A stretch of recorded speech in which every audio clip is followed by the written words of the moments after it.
proyecto actual, señor, es consagrarme. Usted es candidato al infierno. Ya estoy en el infierno. Llamo compañero a todo el país, en los mítines le llamo compañero. Compañeros no somos. Lo veo mejor que antes. Pasaron 17 operaciones. Joaquín almorzando con un presidente de derecha por invitación del embajador español. La pregunta esta sí es buena y buena. Este es un espacio de opinión destinado a buscar verdades, con frontalidad, crítica a todos y pluralismo.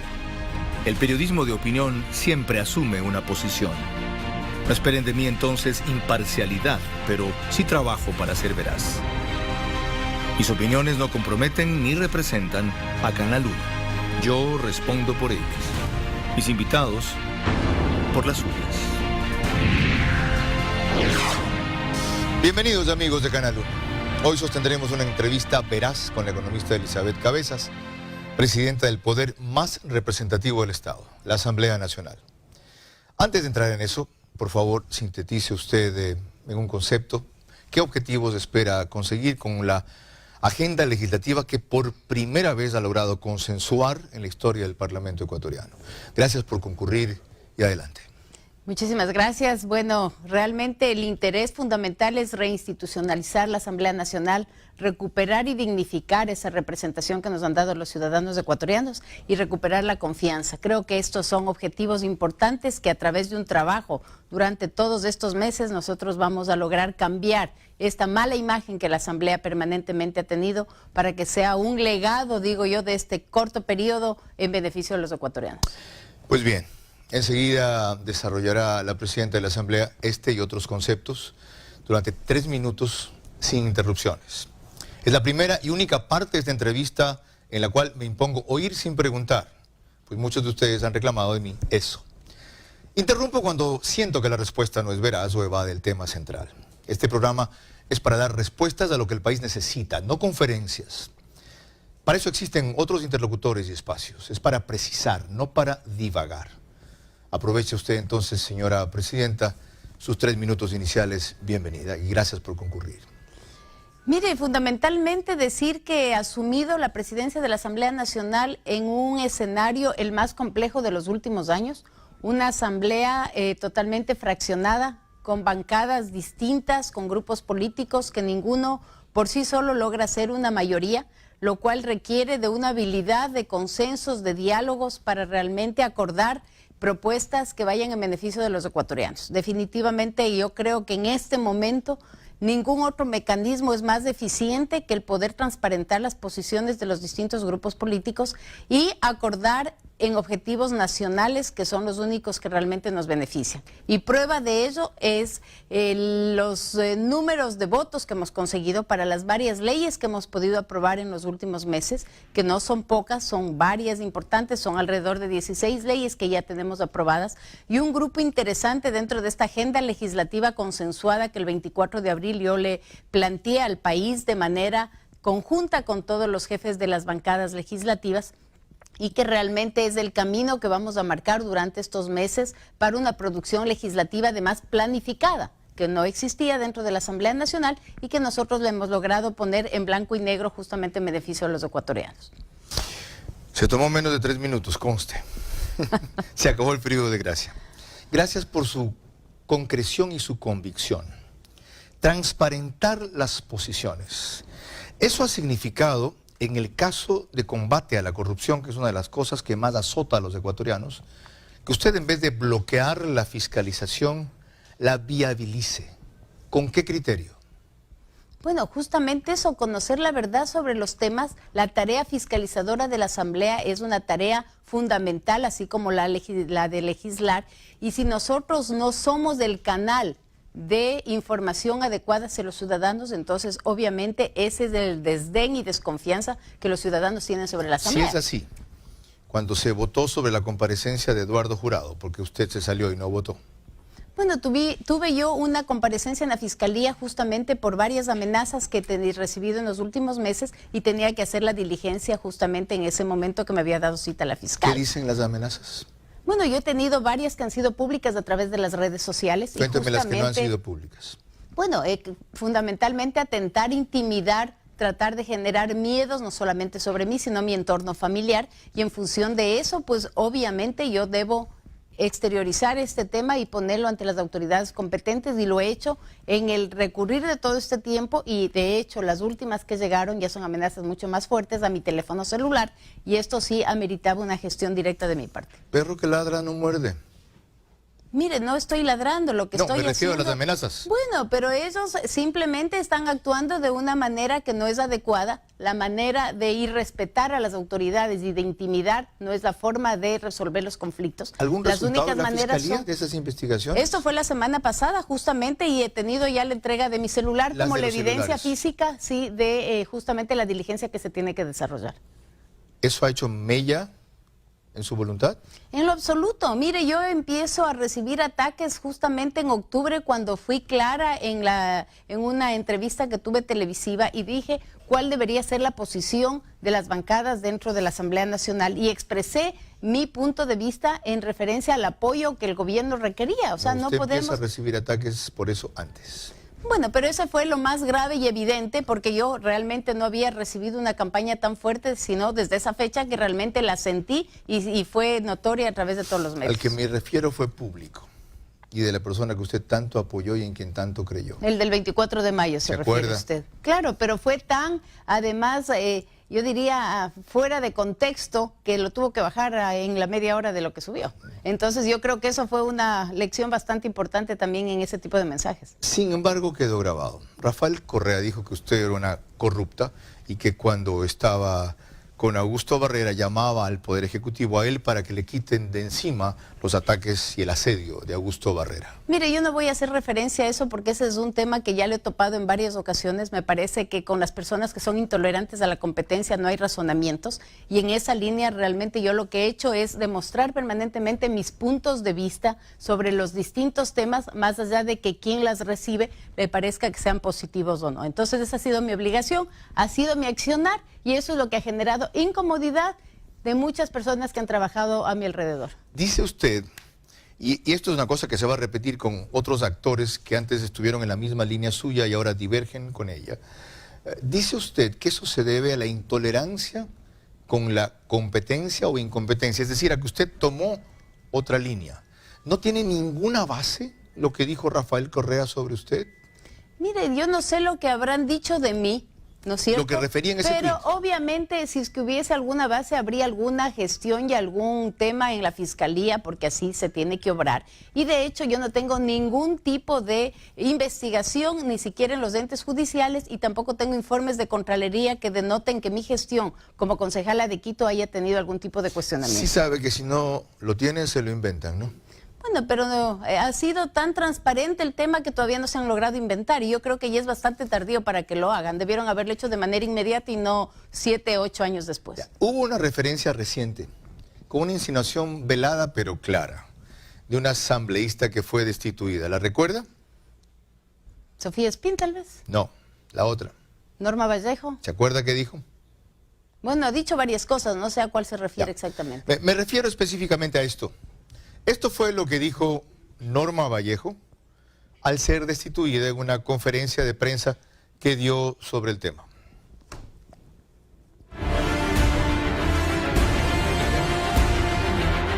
O sea, ya no es, pues, que la asambleísta Norma Vallejo ha cobrado diezmos para su beneficio propio. Ahora ya no es eso.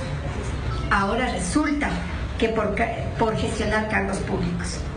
En el Pleno se resolverá mi denuncia con votos, y si permiten que se destituya, será solo para cubrir otras cabezas, y el momento necesario lo voy a aprobar. Ratifico lo que dije en el Pleno cuando se conformaba la comisión.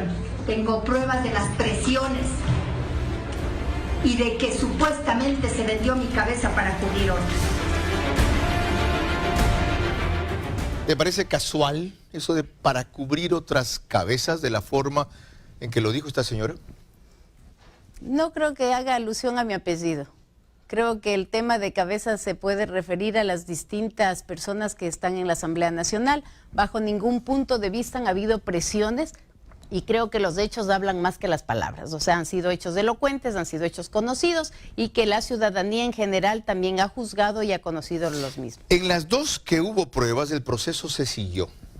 ¿Por qué usted al principio pensaba que no había causales para destituirlas por lo que se conoció y después más bien se adhirió a esa destitución? Yo jamás he dicho que no habían causales, yo he sido la primera en expresar la necesidad de transparentar las posiciones y el momento en que se dieron las denuncias en el CAL, nosotros hemos procedido de acuerdo a lo que establece la Ley Orgánica de la Función Legislativa. Lo que yo sí hice un comentario, y tal vez usted se refiere a eso, es cuando se referían a que estos temas de los diezmos era generalizado, y yo he pedido y dije claramente que había que puntualizar. ¿Por qué? Porque la Asamblea está conformado de 137 asambleístas y no se puede generalizar y no se puede tildar con los mismos adjetivizaciones a todos quienes están en la Asamblea. Ha dicho Fabricio Villamar que existen 23 casos. Mire, yo estoy haciendo seguimiento de los temas, conozco de parte de la Fiscalía, porque hicimos una comisión especializada para este tema, conformamos por Procuraduría, Fiscalía y nosotros, justamente para saber cómo avanzaban. Hay 11 casos registrados en la Fiscalía, los cuales están tomando además procedimientos. Recuerde usted también que yo fui quien por primera ocasión me acerqué a la Fiscalía Nacional a dejar todos los documentos y todos los impresos de los Facebook y de los Twitters que hacían referencia a estos casos de los diezmos y solicité que de oficio actúe la Fiscalía. ¿Por qué en esos 11 casos no se ha procedido con los otros 2? Porque hay un procedimiento dentro de la ley orgánica que dice que solamente se establecen estos procedimientos que se establecieron para las 2 asambleístas destituidas cuando un asambleísta presenta ante el CAL debidamente suscrita la denuncia con todas las argumentaciones y los documentos de respaldo. Fabricio Y en Villamar, este caso solo otro? se han presentado 2 casos que son los que ya se han tramitado, los otros no han sido exteriorizados hacia el CAL. ¿Y si se exteriorizan? Bueno, procederemos con la misma, yo diría, el mismo mecanismo porque está establecido, hay un procedimiento. No dijo usted eso cuando dio la conferencia de prensa después de que destituyeran ambas. Dijo que más o menos, palabras más, palabras menos. La Asamblea no podía seguir estancada en esto porque tiene una serie de urgencias y prioridades que evacuar. A ver, pero he dicho que no podemos seguir estancados en la función de que yo no puedo estar recibiendo comentarios permanentemente y dar pábula a ellos cuando tenemos una agenda legislativa, pero el momento en que yo tengo un procedimiento ingresado al CAL, yo tengo la obligación de seguir con el procedimiento y eso no se ha dado. Entonces estamos en este momento con los 2 casos que ya son de conocimiento público y lo otro que está además ya en manos de la Fiscalía y la Fiscalía deberá seguir ejerciendo su tema investigativo. Estamos en corrupción y ese es el primer capítulo que he iniciado porque la presidenta de la Asamblea dijo que uno de sus propósitos era transparentar su accionar, levantar su imagen y dejar como legado una asamblea institucionalizada. Pero haga un paréntesis, no es levantar su imagen, no es la mía, es la imagen de la institución de la Asamblea. Levantar, corrijo, tiene razón, levantar la imagen de la Asamblea, no la de ella. Y concluyamos con esto. Si es así, ¿por qué tiene usted frenado el juicio político contra María Fernanda Espinosa? Mire, ese juicio político nosotros lo pusimos en el CAL. Lastimosamente había todo un tema de forma que no se cumplió, lo hemos devuelto, he tenido varias convocatorias para tratar ese tema, lastimosamente incluso la semana pasada no tuve quórum por varios de los temas que atienden además los otros asambleístas y no lo he podido evacuar. ¿Qué era lo incumplido ahí? ¿Qué falta ahí? ¿Se acuerda usted? Sí, a ver, hay un formulario en el que los asambleístas declaran que las firmas que respaldan la solicitud de juicio político son veraces y que están al amparo de ciertos tipos de artículos. Ese no estaba dentro de ese formulario. Por lo tanto, un tema de forma obligó a que el CAL devuelva este tema para que sean recolectadas estas firmas y se lo hizo. Efectivamente, ahora ya el trámite está en el CAL y nosotros tendremos que atender. ¿Qué sentido, en cambio, tiene recurrir a enjuiciar políticamente a funcionarios como el procurador, cuya gestión ya ha sido evaluada, tanto que fue destituida por el CPCCS? La Asamblea debe, para ponerlo en términos políticos y coloquiales, patear a un muerto. Mire, yo creo que hay temas que tienen que ser clarificados ante los ciudadanos. Y le recuerdo algo, yo fui la primera que pidió la comparecencia del señor ex procurador del Estado, justamente cuando era asambleísta, no cuando era presidenta de la Asamblea Nacional, y ese fue un tema que se mantuvo también en carpeta durante muchos meses. Por eso se lo pregunto. ¿Por qué? Se esperó. ¿Por qué pidió usted eso? ¿Qué sabe de él? No sé nada sino lo que fue público. El señor no acudió oportunamente a una audiencia del vicepresidente que ahora está preso y eso obviamente impidió una acción dentro del Poder Judicial que no se cumplió. Entonces me parece que hubo un incumplimiento de sus funciones. Al menos abonar con mayor información para la resolución del caso. ¿De qué caso? Al menos del caso que era juzgado el vicepresidente, por el cual ahora está cumpliendo una sanción.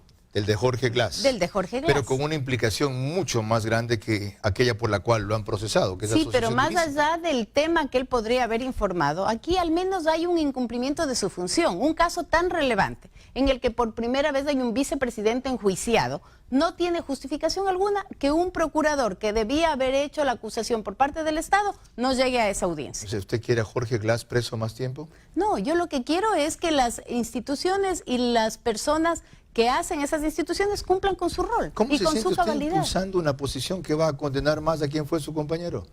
No estoy impulsando ninguna posición, Claro. Estoy exigiendo que quienes tienen información y tienen que cumplir un rol, tienen que hacerlo oportunamente. Si esa información abona para que el caso se esclarezca o genera otro tipo de acusaciones, eso ya no es un tema mío, es un tema de la justicia. ¿Por qué no hace lo mismo respecto a quienes tienen información y obligaciones sobre Rafael Correa? Porque en el caso puntual de Jorge Glass fue notorio y evidente el incumplimiento. ¿No es notorio y evidente lo de Correa? Yo no estoy promoviendo aquí la comparecencia de alguien que no haya ido a una audiencia en este caso. Aquí hay un canal judicial y hay un procedimiento jurídico que es el que está encargado de ese tema. ¿No autorizó el ataque a un hospital sin decir expresamente que no se dispare, sin antes evacuar enfermos, Son temas que mujeres, están en niños? el tema de la justicia, no en el tema de la asamblea. Nosotros como asamblea, acuérdese usted, y a mí me tocó procesar el día 14 de junio, que además fue mi cumpleaños, justamente el pedido que hacía la Corte para que se levante el tema de la inmunidad del expresidente de la República. Nosotros tuvimos ahí una posición muy clara, que fue devolver ese trámite por improcedente, porque ya no correspondía justamente la solicitud por su calidad de expresidente de la República. A su juicio, ya que estamos en ese tema, tras los hechos conocidos, ¿es un corrupto ese expresidente de la República? Mire, yo no voy a hacer acusaciones hasta que la acuse. justicia... Le he pedido su opinión. Ya, mi opinión es que hay un mecanismo de justicia que es la que debe calificar. No voy a caer en las acusaciones que han hecho de mí y de un montón de otras personas que estamos en ámbitos políticos, de querer tildar a las personas de corruptos o no, el momento en que uno todavía ni siquiera ha tenido opción a expresar sus opiniones. Usted ha hecho una propuesta concreta para combatir la corrupción, un proyecto de ley que tiene que ver con la posibilidad de incautar o de traer capitales de sujetos cuestionados. ¿Cuál es el meollo de esa propuesta? A ver, hay varios temas importantes. El 24 de mayo yo justamente pronuncié en mi discurso la iniciativa de hacer una ley de recuperación de capitales, la misma que la concreté meses después cuando la envié ya al CAL y a este momento está en primer debate en la Comisión de Participación Ciudadana. Esta es una ley distinta a las leyes que se escuchan de a la de extinción de dominio. A la de extinción de dominio, porque es una ley que no tiene un tema procesal, es una ley que lo que busca es fomentar la participación ciudadana, generar cuerpos, élites o equipos técnicos especializados que nosotros hemos llamado para que puedan hacer la identificación de estos capitales, no solamente fuera, localmente. El tema de testaferros es muy común y eso identifica fácilmente por dónde se desviaron los recursos. No hay legislación ya para eso. El testaferrismo es un delito, Sí, el pero- enriquecimiento ilícito también. A ver, pero el tema que yo le estoy explicando claramente es no es un tema en el ámbito judicial, esto es prejudicial. Es decir, usted ubica estos equipos identifican casos puntuales, investigan y una vez que tengan toda la información se puede judicializar.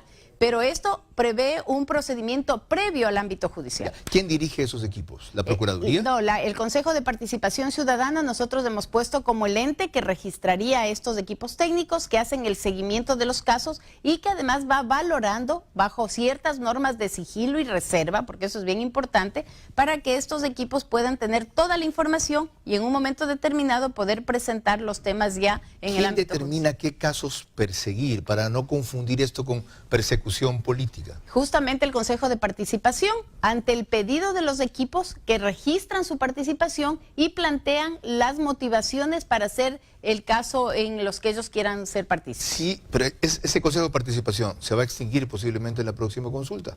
Bueno, yo lo estoy poniendo como una opción y esto de la desaparición del Consejo de Participación acaba de salir después. Alguien asumirá ciertos roles del Consejo de Participación y ahí analizaremos cómo Ya lo que tocamos manejamos. ese punto, ¿es partidaria que se mantenga? o de que se extinga el Consejo de Participación? A ver, yo dije ya en algunas ocasiones anteriores, a mí me parece que el rol del Consejo de Participación tiene que ser redefinido, pero de concepto, el tener un Consejo de Participación no es malo. Tenía una línea muy fuerte de participación ciudadana y de lucha contra la corrupción. Si es que hacen bien esas dos tareas, yo creo que justifica su existencia. Pero si va a servir de un ente como ya sirvió, netamente político, que no haga absolutamente nada, entonces no tiene sentido que exista. Ya basta de corrupción. Vamos a hablar, tras esta primera pausa, de legislación. El otro ámbito de las responsabilidades que lidera la señora presidenta de la Asamblea, quien asiste por primera vez a un diálogo veraz a través de Canal.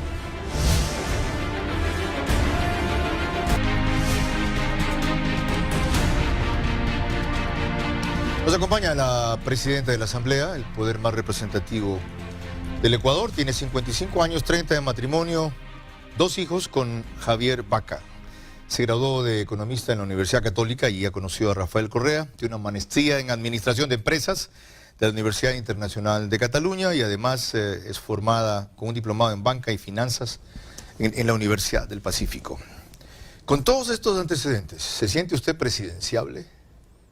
Mire, jamás he tenido sueños de perro.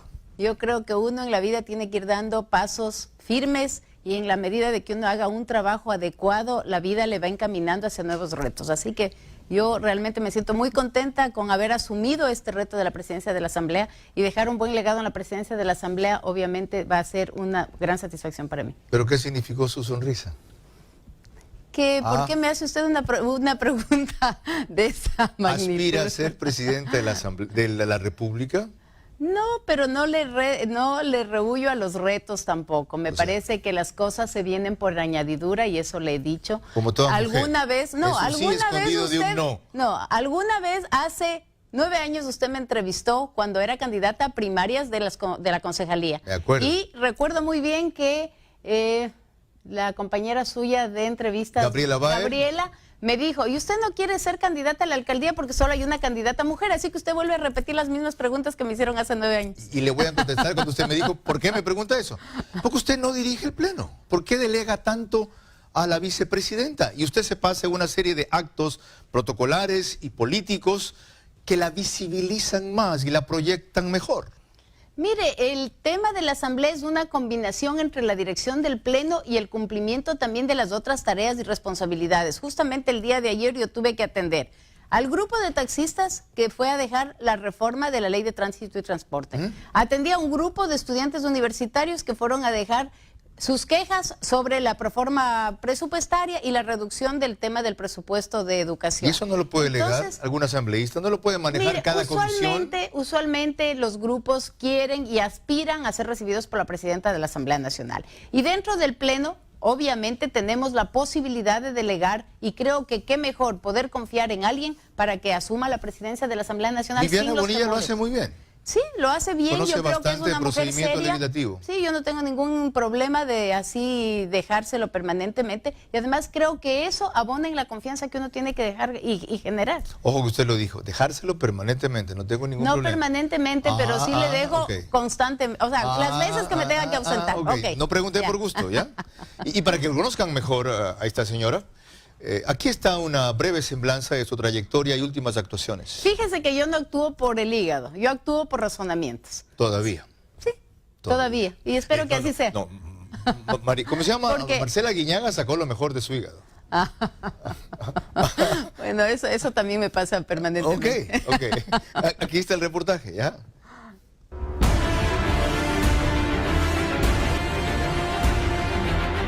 Elizabeth Cabezas Guerrero, 17 años en la política y 30 años en el sector privado. Riobambeña, graduada de economista en la Universidad Santiago de Guayaquil, máster en Administración de Empresas, concejal de Quito, ministra de Coordinación de Desarrollo Social, asesora del expresidente Rafael Correa y subsecretaria de despacho del exvicepresidente Jorge Glass. Casada, 2 hijos. Sostiene que la corrupción ha impedido el desarrollo y bienestar de los ciudadanos. Elizabeth Cabezas Guerrero, presidente de la Asamblea Nacional, asumió su designación como un compromiso hacia el futuro, el impulso económico, la creación y reforma de leyes. Al posesionarse, se refirió a la corrupción y a la necesidad de avanzar, recuperar la fe, la esperanza y el optimismo robados al Ecuador. El país sigue a la expectativa y ansía que se enfrenten los graves hechos de corrupción denunciados en los últimos tiempos. El país espera más resultados y menos discursos. Quiere transparencia, quiere tolerancia. Después de 8 meses de gestión frente a la presidencia de la Asamblea Nacional, varios actores políticos analizan su gestión y sus proyecciones. El primero en hacerlo fue su ex asesorado a través de Twitter. Un asambleísta, un ex asambleísta y una periodista le evalúan en otros términos. Es una posición zigzagueante, es una posición poco sólida, es una posición gelatinosa, es una posición que no termina de definir exactamente dónde está, pero adicionalmente es una posición llena de dudas. Yo puedo decir que Elizabeth Cabezas lo ha hecho mejor que José Serrano y exponencialmente mejor que Gabriela Rivadeneira. O sea, habiendo sido 18 años profesor, soy muy estricto en calificar. Un 7. Sí, porque es que si usted compara con Gabriela Rivadeneira, que es 0, pues esto definitivamente es un 7. Yo creo que la doctora Cabezas no tiene un discurso semejante al libreto repetitivo de allanamiento total a la voluntad del Ejecutivo, como antes tenían, o como siguen teniendo, mejor dicho, las legisladoras de Alianza País. En el balance numérico tiene a su haber la aprobación de 11 leyes, 317 comparecencias de funcionarios públicos, 2 asambleístas destituidas, su adhesión a la censura de José Serrano y el exfiscal Carlos Vaca Mancheno, así como la apertura hacia temas tabú o bloqueados en fiscalización y debate hasta antes de su administración. Bien, ahora se ubican ya mejor respecto a con quién estamos, ya mientras veía esa reseña de María Fernanda Perrone, quien se incorpora a este diálogo veraz, quería hacer algunas precisiones. La primera dijo que era encargada de...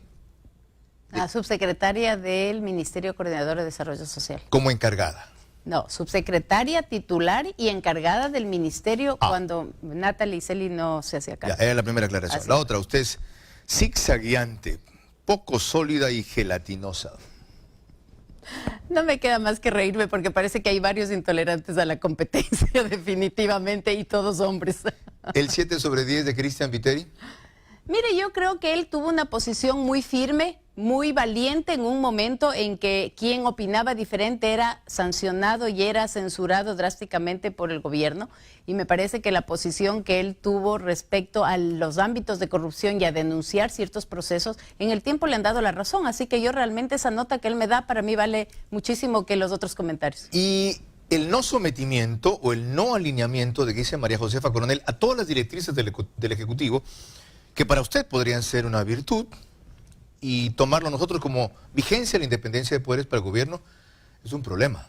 Usted se pasa de protagonismo, anunció un acuerdo y propuso un acuerdo nacional, cuando es el gobierno el que puso el acuerdo nacional y lo ha retomado ahora. A ver, el tema del acuerdo nacional no es un invento de última hora, yo lo anuncié el 24 de mayo. Lo dije en mi discurso, la necesidad de tener un pacto social, lo dije en ese momento, o un acuerdo nacional por el tema de la gobernabilidad. Y es un tema que no debería tener patentes exclusivas de nadie. Creo que este es un tema en el que todos los ecuatorianos debemos sumarnos para lograr los objetivos. Si en un acuerdo nacional estamos pensando que hay un gerente propietario, entonces estamos destruyendo el acuerdo. ¿Lo consultó con el Ejecutivo? Por supuesto, yo lo conversé, no lo consulté, lo compartí con el Ejecutivo. ¿Con quién del Ejecutivo? Con varios, y aquí no voy a dar nombres porque fueron varios, fue Semplades, fue el secretario particular, fue la política, fueron algunos. ¿Con el presidente? Con el presidente le comenté y acordamos una agenda con él y una fecha para la presentación de este tema en función de sus compromisos. Lastimosamente luego pues hubieron otros temas que le impidieron que la asista. Si no me equivoco, en la agenda decía 8 de noviembre en un lanzamiento con 35,000 personas en el Estadio Olímpico Atahualpa. No, el mío no. ¿El suyo no? No. Yo, perdóneme, yo armé un acuerdo con alrededor de 300 personas representativas de los sectores productivos y de los sectores sociales. Lo hicimos en la Universidad Simón Bolívar, en un auditorio que todo el mundo lo conoce, y en ese foro lo que hicimos es establecer mesas que fueron debatiendo varios temas, los cuales estamos trabajándolos para hacer la presentación de un documento final. Ok, aclaro, lo que citaba entonces era una idea del Ejecutivo. que está más propenso al espectáculo que a la eficiencia. Ojo con eso. Tuvimos suficiente de aquello. ¿Cuáles son los objetivos principales de su modelo de acuerdo? Bueno, nosotros tenemos fundamentalmente 3 líneas de trabajo que estamos planteando dentro del acuerdo. Una está referida a todo el tema de productividad, empleo y desarrollo, que es uno de los temas además que más demandan los ciudadanos, del tema de incremento de plazas de empleo, cómo mejorar la competitividad en el país, cómo mejorar los temas de producción de las empresas. El segundo es el que tiene que ver con sociedad y democracia, que tiene que ver fundamentalmente con el tema de bienestar de los ecuatorianos, el tema de educación, el tema de salud, el tema de bienestar en términos generales de servicios, y el tercero que tiene que ver con seguridad, soberanía y defensa. En esos 3 ámbitos, además, y esto pongo en contexto para que los ecuatorianos conozcan, yo presenté la agenda legislativa el 24 de abril. O sea, no es un tema que no tiene ninguna hilación con la labor que nosotros venimos desarrollando como asamblea. Y en esos 3 ámbitos lo que estamos ahora es construyendo propuestas concretas que van a ser entregadas al Ejecutivo desde la Asamblea Nacional, concatenadas además con las leyes que estamos nosotros trabajando en las distintas mesas. ¿Ustedes esperan quedarse 20 años en el poder? En lo absoluto, yo lo que espero... es un programa de gobierno. Mire, si es que esto trasciende, si mis iniciativas como Asamblea Nacional de esta época trascienden en el tiempo, hemos hecho un excelente trabajo. Trasciende en el tiempo, pero todo lo que usted acaba de enumerar. O sea, un acuerdo nacional, ¿por qué no sobre 5 puntos? Por ejemplo, a grosso modo, todo lo que tenga que ver con disminuir la pobreza, todo lo que tenga que ver con generar empleo, todo lo que tenga que ver con respeto de derechos humanos, que son solo 5 puntos, todo lo que tenga que ver con instauración de una democracia plena y todo lo que tenga que ver con atracción de inversión. Mire, están contemplados en esos 3 sectores, están contemplados dentro de los 3 sectores puntos específicos que nosotros ahora no le voy a decir en qué van a terminar, correcto, porque los estamos trabajando. Priorizaremos con todos los grupos participantes en esas mesas y con ellos trabajaremos ciertos temas con prioridad. Okay. ¿Qué leyes a usted, porque estamos en la etapa del bloque sobre de legislación, qué leyes ha impulsado coherente con su propuesta? Bueno, varias. Fíjese que nosotros tenemos aquí un listado importante, yo le voy a decir alguna de esas. Para el tema de productividad, hemos aprobado hace poco la Ley de Eficiencia de Trámites. Estamos debatiendo el Código de Comercio, que no se lo ha debatido desde hace 76 años. Estamos trabajando en este momento en las leyes fundamentalmente de combate a la corrupción y de recuperación de capitales. Procesamos la Ley de Fomento Productivo. Hemos aprobado la Ley de Desarrollo Fronterizo, que tiene que ver mucho con el desarrollo de zonas fronterizas, en donde además tenemos serios conflictos, no solamente de inseguridad, sino de problemas de productividad y de comercio. Entonces, hay varios en esos ámbitos y tenemos, por ejemplo, en el tema social también, otras importantes, la reforma de la Ley de Seguridad Social, del Seguro Social Campesino, la ley de la educación superior, estamos tramitando la ley orgánica de educación intercultural en la Comisión de Educación, y en la tercera mesa, por nombrarle pocas, es el Código de Seguridad, que es un código que va a reformar toda la visión de seguridad dentro del país. Suena chévere, ¿no? No es cierto, no solo suena, es cierto, es chévere. Y lo digo irónicamente, ¿por qué si todo eso se ha legislado no se sienten los defectos en el país? Mire, porque solamente la ley no va a cambiar los temas de producción, no va a dinamizar la economía, no va a mejorar los niveles de empleo. Se requiere que junto con la ley se den acciones importantes también ya desde el ámbito de la ejecución, pero creo que nuestra responsabilidad como asamblea es justamente mandar... ¿Acciones como qué?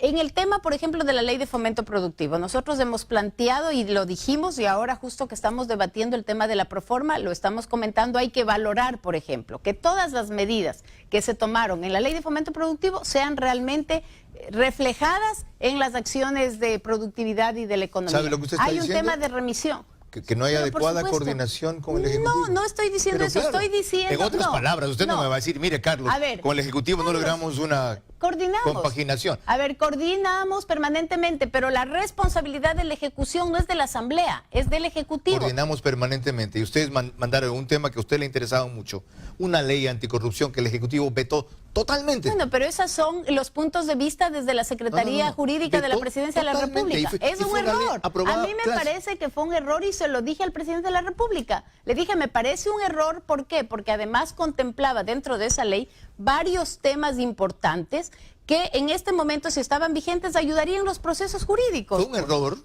que pasaba de contrabando, como quien no dice nada, una disposición que podía permitir la salida de Glass en pocos meses. Eso es una mentira que no sé quién la posesionó. César la mesa, Montufa. mire, la Y ese mesa de análisis fue justicia respaldado por mucha gente. no es así.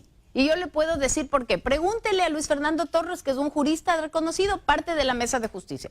Pregúntele a Henry Cucalón, social cristiano, que está en la Mesa de Justicia. Esta no es una mesa que está conformada solamente por gente que quiera trabajar de manera soterrada en beneficio de alguien. Esta es una mesa diversa, multipartidista, que tiene varias visiones. Entonces, muy difícil pensar que todos se han confabulado para trabajar en un beneficio como este. ¿Qué es lo que pasa entonces que a pesar de esta coordinación entre el legislativo y el ejecutivo, que tienen una tendencia similar, no se logra despegar?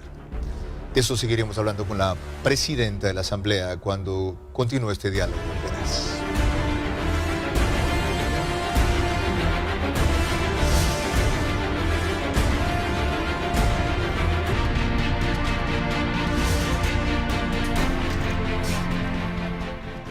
Para proseguir esta entrevista veraz con la presidenta de la Asamblea, quisiera hacer notar lo que dice de ella parte de la opinión pública que ahora se mide en redes sociales, en base a un servicio que será constante aquí de Global Analytics, en una aplicación especial que se llama Social Intelligence, análisis de redes sociales, de inteligencia social. Y me llama mucho la atención ver que el sentimiento respecto a la presidenta de la Asamblea es 53% positivo, según esta medición de redes sociales. Lo ven ustedes en la parte inferior derecha. 16.4% neutral y 30.6% negativo. ¿Qué le dice esto a usted? Es poco activa en redes sociales usted. Bueno, nosotros hemos tomado acciones ya para activarnos. Las redes sociales no necesariamente es el reflejo de la opinión del 100% ecuatorianos, Correcto. pero sí estamos claros de que vienen y denotan una opinión que hay que tenerla muy en cuenta. Sin embargo, en tema de redes sociales usted debe tener clarísimo, Carlos, de que hay una fuerte campaña de desestabilización, no solamente de la Asamblea Nacional, sino de muchas instancias del Estado. Hay una fuerte campaña de desestabilización. Es clarísimo. ¿Qué Se es trata de desestabilización? Primero, conflictuarnos a todos los poderes. Segundo, cuestionar de manera permanente las acciones que estamos realizando e incluso poner en tela de duda la credibilidad de quienes somos cabezas institucionales. ¿Y eso le coge en de este nuevo? caso, mire, es una mala práctica que ahora yo la siento en carne propia, obviamente, y que sobre ello tenemos que tomar acción. Pero por lo que veo en este primer indicador no le ha afectado. Bueno, no me ha ido tan mal para que usted vea que de todas maneras las acciones positivas que estamos haciendo en la Asamblea también tienen repercusión. Y sobre ello tenemos que tomar acción. Cuidado se les ocurre la tentación de meter dentro de la ley de comunicación las restricciones de Internet y a las redes sociales. Bueno, eso no está planteado, pero lo que sí le debo decir, y eso lo comento incluso como ciudadana y lo hemos comentado con muchísimas otras personas, en el tema de redes sociales hay demasiada libertad para acusar y para decir cosas sin ningún tipo de fundamento. ¿Y qué importa cuando no es cierto? Bueno, ¿Es usted lo que me dijeron a mí 10 años? Sí, pero también ¿De golpista para arriba? generan una campaña de acusaciones y de descalificaciones que en un momento determinado uno tiene que salir a hacer aclaraciones que no son necesarias. Ya es tiempo de no hablar en tercera persona, pero si usted es una autoridad tan alta del Estado y fue con una denuncia concreta a la Fiscalía, generan una campaña. Hay una campaña. ¿De quiénes? Mire, hay grupos afectados, los correístas, muchos de los trolls, de eso nosotros tenemos claramente identificados que trabajaron abiertamente en varios de los grupos anteriores y en esa línea me han atacado directamente y lo digo en primera persona porque los conozco y sé quiénes son. A ver. Bueno, son grupos que trabajaban directamente vinculados con el ex vicepresidente de la República y con el ex expresidente de la República. Te dijo, sé quiénes son. Tengo varios de los nombres. De los. Bueno, puedo decirlos, pero no me quiero adelantar porque están dentro del tema de judicialización que he hecho. ¿Está ahí Ricardo Patiño? No está Ricardo Patiño. ¿Está Vinicio Alvarado? Porque ellos no hacen directamente, pero ellos entiendo que controlan. Pero los grupos a los que yo me refiero no son directamente los de Usted ha identificado los peones, no los damos. Son los que actúan y los que escriben. Ok. Hemos hablado hasta ahora del pasado y el presente. Anticipe el futuro. Como Asamblea Nacional, sí. Realmente yo espero que en estos meses que yo tengo todavía como presidenta de la Asamblea Nacional, logramos cumplir primero con la agenda legislativa. Segundo, demos claras muestras de la recuperación de la institucionalidad en la Asamblea Nacional y de la credibilidad que nosotros debemos tener de parte de los ciudadanos que nos eligieron. ¿Qué está rezagado en la agenda legislativa? Bueno, tenemos más o menos 25 leyes que tenemos ya entre primero y segundo debate que seguir discutiendo. Tenemos varios temas de fiscalización que también están en el camino y obviamente en el día a día usted tiene una cantidad de otras acciones a las que tiene que ir encarando. ¿Qué falta para la recuperación de la institucionalidad?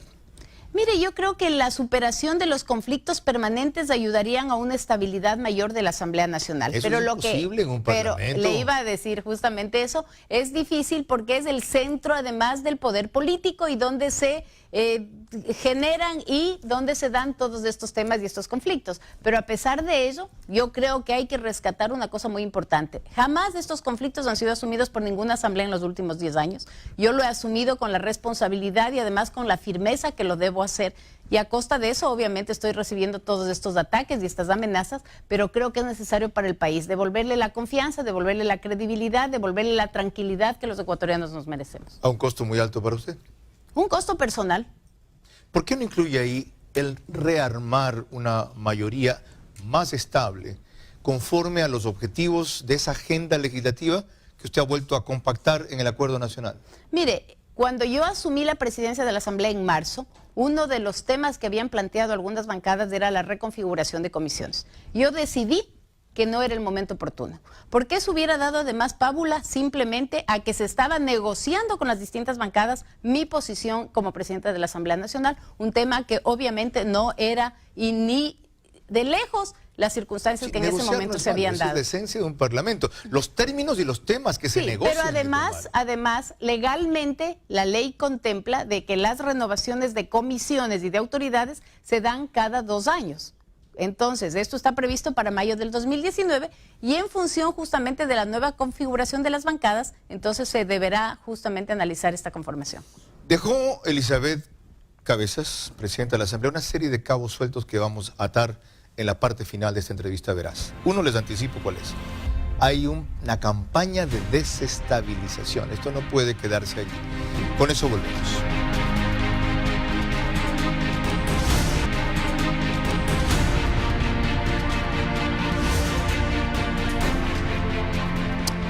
¿Habló de desestabilización?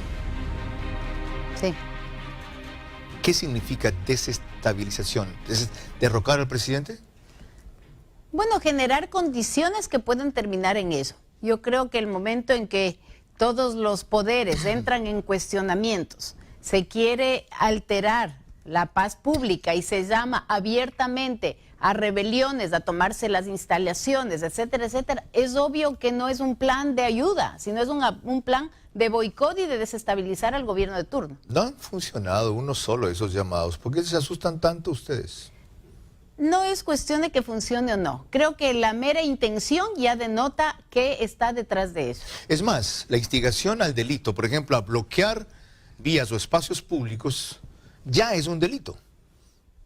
Es un delito, pero nosotros no vamos a actuar con la misma vara que se midió anteriormente. Yo creo que aquí la protesta social, las reacciones y las opiniones públicas no pueden ser combatidas con la cárcel ni con la aprehensión. Porque a la vez están siendo muy indulgentes con el Ejecutivo. ¿Se la van a llevar así de fácil los funcionarios que permitieron la fuga de Fernando Alvarado?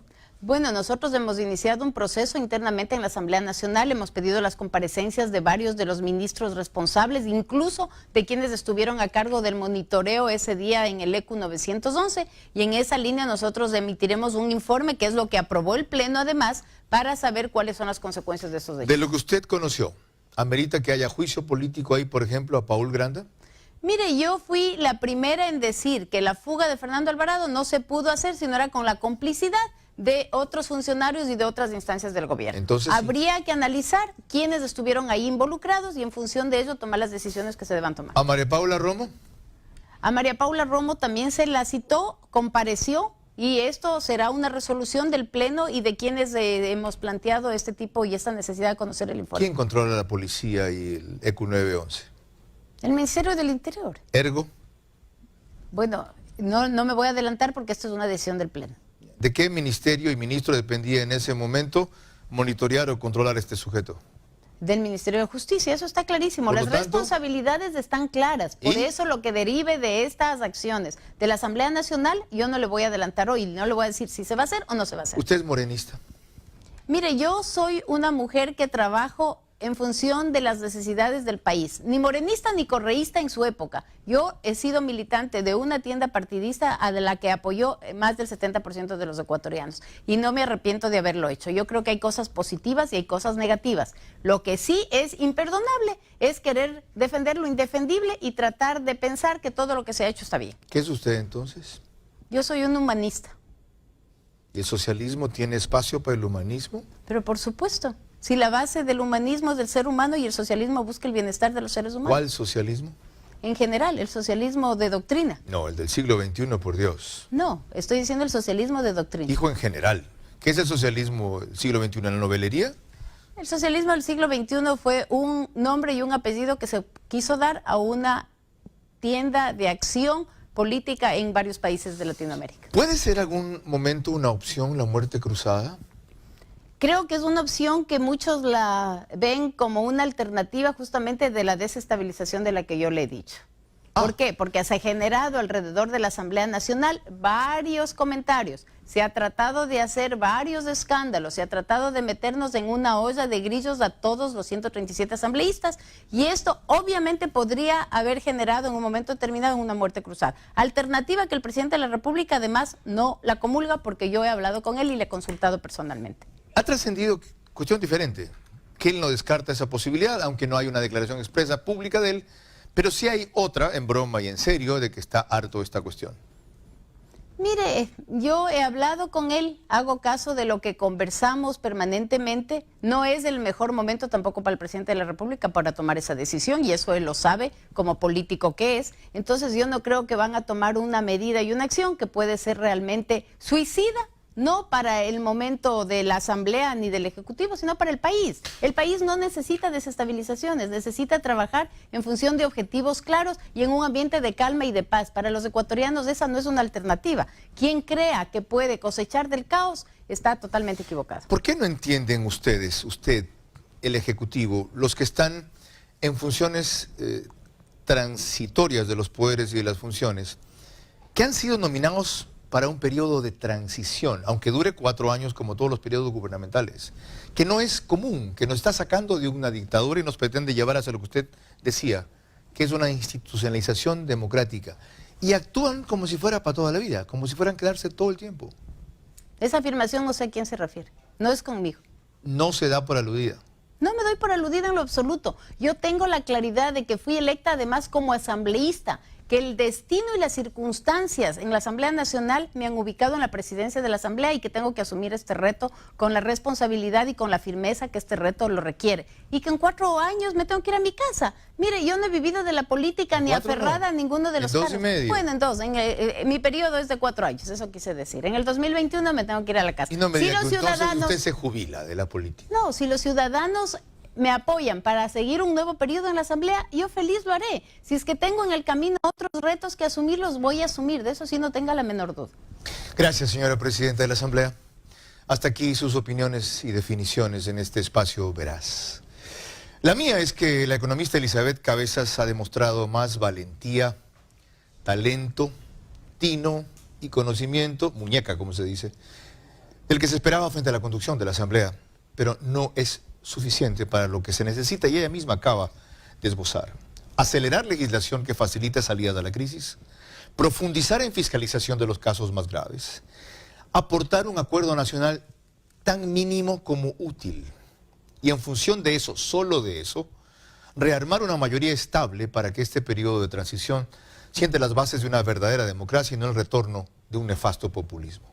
Ahora, reconozcamos que semejante reto no depende solo de ella, sino de cómo ustedes se activen para presionar a los factores y actores que la frenan o la desvían. Construir una verdadera democracia requiere de ustedes y de que no solo se pasen reclamando, sino actuando. Para eso tendremos cada sábado un encuentro veraz. Gracias por acompañarnos en esta. Hasta el próximo.